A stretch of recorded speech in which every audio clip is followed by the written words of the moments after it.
ხუთი გადაუდებელი ნაბიჯი, რომელიც ქვეყნის მდგრადი ეკონომიკური განვითარების აუცილებელი წინაპირობაა. სწორედ ამ სახელწოდებით გამოაქვეყნა ICET-ის კვლევითმა ინსტიტუტმა პუბლიკაცია არჩევნებამდე რამდენიმე დღით ადრე. ეს რეკომენდაციები ახალი მოწვევის პარლამენტისთვის იყო განკუთვნილი, რომელიც საყოველთაო მოლოდინით ახალი შემადგენლობით უნდა დაკომპლექტებულიყო. თუმცა ამ მომენტისთვის არჩევნების შედეგები სადავოა და არ აღიარებული. არც ახალი მოწვევის პარლამენტი ყავს. პარლამენტი დღევანდელი მოცემულობით რომ შეიკრიბოს, მაშინ მხოლოდ ქართული ოცნების დეპუტატები იქნებიან და გამოდის, რომ ქვეყნის ეკონომიკის განვითარებისთვის მათი ის გადაწყვეტილებები უნდა წაიღონ უკან, რაც წინა მოწვევის პარლამენტში თავადვე მიიღეს. თუ ამას არ იზამენ, ეკონომიკა ვერ განვითარდება. ასეთი პარადოქსული ვითარება გვაქვს დღეს. და მაინც გადავხედოთ აუცილებელ ნაბიჯებს და ჯერ გადავხედოთ იმას, თუ რა უწერია პუბლიკაციაში პირველ რიგში ICET-ს ევროკავშირის ორბიტაზე დასაბრუნებლად, რისთვისაც უნდა გაუქმდეს ეგრეთ წოდებული აგენტების კანონი და LGBT თემის ღირსების შემლახავი კანონი. ასევე უნდა შევასრულოთ ევროკავშირის 9 დათქმა, რომელიც კანდიდატის სტატუსის მიღებასთან ერთად დადგა დღის წესრიგში. და პირველ რიგში აუცილებელია მდგრადი ეკონომიკური განვითარებისთვის პარლამენტმა გააუქმოს საგადასახადო კოდექსში 4 ივნისში შეტანილი ცვლილებები, რომელსაც ოფშორების კანონის სახელით ჩვენ ძალიან კარგად ვიცნობთ. ანალიტიკოსები ფიქრობენ, რომ კანონი ფულის გათეთრების და სანქციებისთვის თავის არიდების საფუძვლიან რისკებს აჩენს და იმ დაშვებითაც კი, რომ თითქოს მისი მიზანი პირდაპირ უცხოური ინვესტიციების ზრდა, რისკები და რეპუტაციული ზიანი მნიშვნელოვნად აღემატება თუნდაც პოტენციურ სარგებელს. ფლანგვის დეტექტორის გამოქვეყნებულ კვლევაში ჩვენ ვიხილეთ რეალურად ვინ ხეირობს ეგრეთ წოდებული ოფშორების კანონით და ამ ცვლილებებმა როგორ გაუთავისუფლა გზა ოლიგარქ ბიძინა ივანიშვილს, რომ $1 მილიარდ შეფასებული ხელოვნების ნიმუშები საქართველოში DGG-ს გადახდის გარეშე შემოეტანა. შემდეგი აუცილებელი კი ნაბიჯი მდგრადი ეკონომიკური განვითარებისთვის ეს არის დაგროვებითი პენსიის შესახებ კანონში 27 ივნისში შეტანილი ცვლილებების გაუქმება, რადგან აღნიშნული ცვლილებით შესაძლოა საფრთხის წინაშე დადგეს ფონდის მმართველობის ეფექტურობა და გაიზარდოს პოლიტიკური ზეგავლენის რისკი საინვესტიციო გადაწყვეტილებებში. ასევე ცვლილებებმა შესაძლოა გამოიწვიოს კონკურენციის შეზღუდვა და საშუალოვადიან პერიოდში კაპიტალის ბაზრის განვითარებაზეც ნეგატიურად დაისახოს. ამავდროულად, ცვლილებები აჩენს სხვადასხვა სამთავრობო პროექტში ისეთი ინვესტიციების განხორციელების რისკებს, რომელიც შესაძლოა ჩვენი საპენსიო სქემაში, ანუ ჩართულ პირთა ინტერესების ზიანიც კი გამოიწვიოს. ამ ცვლილებებით საპენსიო სააგენტო ხდება საპენსიო ფონდი, ხოლო მთავრობა თავად ხდება განკარგველი სად და რა ფორმით განხორციელდება ინვესტირება. მაგალითად, შესაძლოა გადაწყვიტოს და დააფინანსოს ჰესი, გზა, ხიდი, ანაკლიის სპორტის მშენებლობაც კი და კიდევ ბევრი ისეთი რამ, რასაც თავად გადაწყვეტს და აირჩევს. ICET-ში ფიქრობენ, რომ ასეთი მიდგომა ქვეყნის ეკონომიკურ განვითარებას აფერხებს.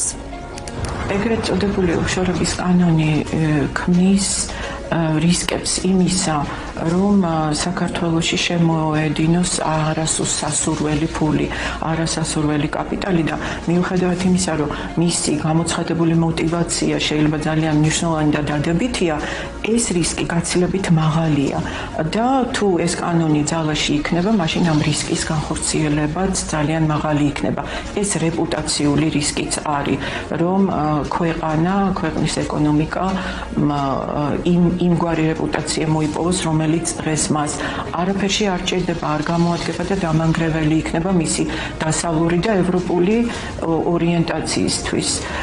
რაც შეეხება საპენსიო კანონს, იგივენაირად გარდა იმისა, რომ ეს ბოლო ცვლილებები, რომელიც კანონში შევიდა, რისკებს ქმნის, არასასურველ რისკებს მილიონზე მეტი საპენსიო ფონდის მონაწილისთვის, ასევე ქმნის იმგვარ რეპუტაციულ რისკებს, როგორიც არის მაგალითად სახელმწიფო პროექტებში საპენსიო ფონდების გამოყენების რისკს და ასე შემდეგ. და მესამე, რასაც პუბლიკაციაში ხვდებით, ეს არის უკვე ეროვნული ბანკის დამოუკიდებლობის და მიუკერძოებლობის საკითხი, რაც ასევე წინამოწვევის პარლამენტის და მმართველი პარტიის მონდომებით გაუარესდა. ICET-ში მიიჩნევენ, რომ არეგულირებლის საბჭოს სრულად უნდა დაკომპლექტდეს დამოუკიდებელი და პატიოსნებით გამორჩეული პროფესიონალებით. მეოთხე ნაბიჯი ეს არის ამერიკის შეერთებული შტატების და ჩვენი სხვა დასავლელი პარტნიორების მიერ დაწესებული საერთაშორისო სანქციების აღსრულება და სრულად შესაბამის უმრავლესობა. ეს დღეს კიდევ უფრო განსაკუთრებულ მნიშვნელობას იძენს, რადგან ერთი მხრივ ევროკომისიის გაფართოების ანგარიშიდანაც ვიგებთ, რომ ევროკავშირს კიდევ უფრო ვშორდებით და მთავრობის პოლიტიკის წყალობით იზოლაციაში ვექცევით, როდესაც წამყვან დასავლურ ქვეყნებს ჩვენთან ადმინისტრაციულ დონეზეც კი არ სურთ ურთიერთობების გაგრძელება. და ბოლოს მეხუთე ნაბიჯი, რაზეც აისეთში აკეთებენ აქცენტს, ეს არის ანაკლიის ღრმაწლოვანი პორტის მშენებლობასთან დაკავშირებული ხელშეკრულების გამჭვირვალობა. როგორც იცით, ტენდერში გამარჯვებულ ჩინურ-სინგაპურულ კონსორციუმთან ხელშეკრულების შესახებ ცოტა რამ არის ცნობილი დღეს. ჩინური ხელშეკრულებები კი ხშირად მოიცავს უზრუნველყოფის საშუალებებს და მიწოდების გარანტიებს, რაც აჩენს კითხვებს საქართველოსთვის ფისკალური პასუხისმგებლობის და ისეთი პირობით ვალდებულებების წარმოშობის, როგორც სახელმწიფო გარანტიებია, რაც შესაძლოა გადაიზარდოს პირდაპირ ვალდებულებებში და რამაც შესაძლოა ქვეყნის ბიუჯეტზე უარყოფითი გავლენა მოახდინოს.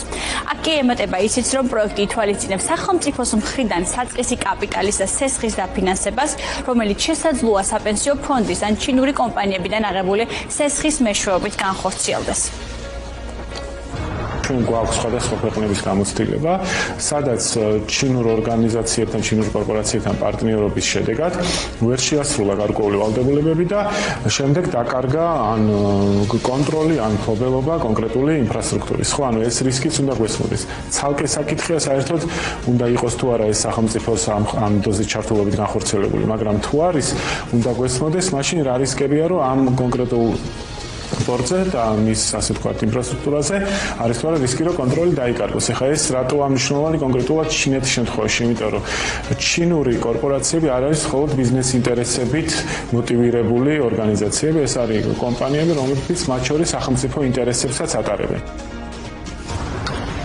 და როგორც ხედავთ, აქამდე წინა მოწვევის პარლამენტში ოცნების უმრავლესობის მიერ დაჩქარებული წესით მიღებული კანონები თუ ცვლილებები ამა თუ იმ კანონში რაღაცნაირად ლოგიკურ წრეს კრავენ მთავრობის დამოუკიდებელი ერთპიროვნული მოქმედებებისთვის, რაც ეკონომიკას თითოეულ ჩვენგან საბოლოოდ ძვირი დაგვიჯდება. მით უმეტეს თუ ახალი მოწვევის პარლამენტიც ერთპიროვნულად საოცნებო გადაწყვეტილებებს